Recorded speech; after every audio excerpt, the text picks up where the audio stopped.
अस्सलाम वालेकुम, मैं हूं फ़िज़ान मंसूर और आप देख रहे हैं मेरा यूट्यूब चैनल। आज हम फ़िज़िक्स के बारे में जानेंगे। तो फ़िज़िक्स जैसा कि आप जानते हैं कि एक साइंस है, साइंसों की एक मरानी है, एक अजीम साइंस है। तो फ़िज़िक्स के बारे में जानने से पहले हमें साइंस के बारे में थोड़ा इल्म होना चाहिए। तो हमारे होम प्लैनेट अर्थ पर बहुत सारे इवेंट्स हो रहे हैं, जैसा कि living organisms, structures, things we see, things we can't सी।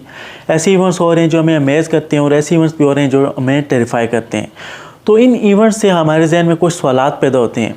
आप और मैं अकेले नहीं हैं कि जिनके जहन में ये सवालात पैदा होते हैं, बल्कि दुनिया में लाखों करोड़ों लोग हैं जो जिनके जहन में हर सेकंड हर डे ये सवालात पैदा होते हैं।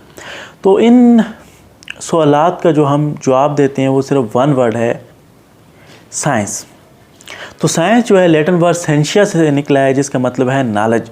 तो इसकी हम जो डिफिनेशन करते हैं, जो इसकी तारीफ़ करते हैं, वो इस तरह है कुछ: the study of nature is called science. कुदरत के मताले को साइंस कहा जाता है। आप देखते हैं कि कुदरत का मताला करते हुए हम कैसे एक चीज़ को हवा में फेंकते हैं और वो वापस ज़मीन पर गिरती है।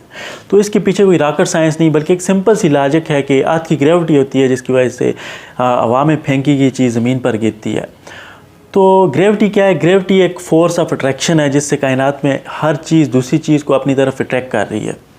तो ग्रेविटी हमेशा से थी, लेकिन इसके बारे में हमें इल्म नहीं था। हमें इसके बारे में इल्म उस वक्त हुआ जब सर आइज़ैक न्यूटन सेब के दरख्त के नीचे बैठे हुए थे और ऊपर से एक सेब गिरा और उनके सर पर लगा।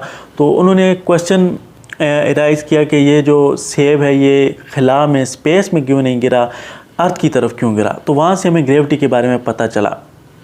तो साइंस दो तरह की होती है, एक होती है बेसिक साइंस और एक अप्लाइड साइंस। बेसिक साइंस क्या है? टू नो समथिंग, किसी चीज़ के बारे में जानना। तो इसमें हम पहले क्वेश्चन राइज करते हैं, फिर उससे एजम्पशन यानी हाइपोथेसिस क्रिएट होता है, वहाँ से एक्सपेरिमेंट्स होते हैं और वहाँ से फिर हमें कंक्लूजन मिलता है। तो यहाँ से हम साइंस की एक और डेफिनेशन भी कर सकते हैं: the systematize knowledge which is obtain through observation and experiment. तो अप्लाइड साइंस जो है, इससे मुराद ये है कि जो हमने इल्म हासिल किया या जो हमने नॉलेज गेन किया, उसको अब हम अपने मकसद के लिए अपने मकसद के लिए किस तरह इस्तेमाल कर सकते हैं। तो मैं मिसाल लेता हूँ कि ये अगर गिलास हो और मैं स्पून से ये शुगर उठा के इसमें डाल रहा हूँ, ये फोर्स है, और ये मैं इसमें डाल रहा हूँ, ये एक इसको मैं घुमा रहा हूँ, ये रोटेशन है। तो ये फ़िज़िक्स है। जब ये रिएक्शन होगा, जब ये शुगर इस पानी में हल हो जाएगी, तो ये क्या है? ये रिएक्शन यानी दो मैटर मिलकर एक तीसरा मैटर बनेगा, वो एक तीसरा मैटर बन जाएगा। तो ये क्या है? ये केमिस्ट्री है। तो जब मैं इसको ड्रिंक करूँगा तो ये क्या है? ये बायोलॉजी है।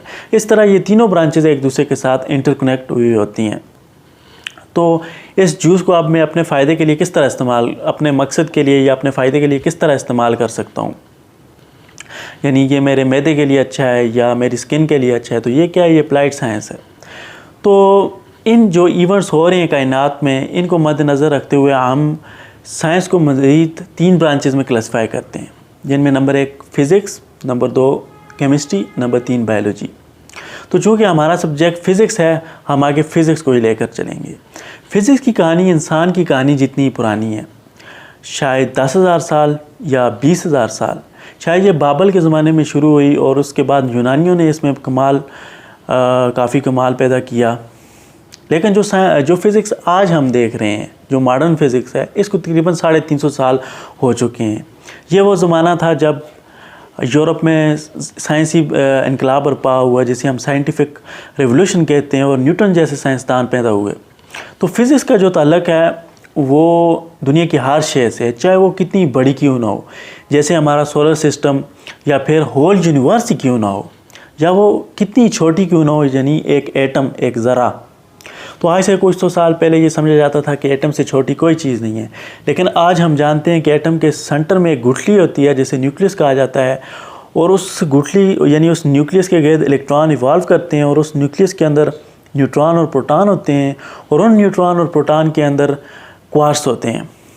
तो कहा जाता है कि एक डार्ट अगर हम पेंसिल से लगाएं तो उसमें तकरीबन 10 लाख एटम्स होते हैं। तो अगर एटम इतना छोटा है तो फिर आप अंदाज़ा लगाएं कि क्वार्ट्स कितना छोटा होगा। तो फिज़िक्स में हम क्वार्ट्स से लेकर होल यूनिवर्स तक हर चीज़ के बारे में पढ़ते हैं, स्टडी करते हैं। तो फिज़िक्स को अक्सर लोग तो इस वास्ते पढ़ते हैं कि इससे नॉलेज में इजाफा होता है, लेकिन अक्सरियत जो है वो इसको इस वास्ते पढ़ती है कि इससे जो दूसरी फील्ड्स हैं, दूसरे जो सब्जेक्ट हैं, उनकी अच्छी बेस बनती है। जैसा कि आप जानते हैं कि इंजीनियरिंग की हर फील्ड में फ़िज़िक्स लाजमी सब्जेक्ट है। अगर एक इंजीनियर फ़िज़िक्स नहीं पढ़ेगा तो उसको किस तरह पता चलेगा कि ब्रिज को किस तरह डिज़ाइन करना है और मशीनरी को किस तरह ऑपरेट करना है।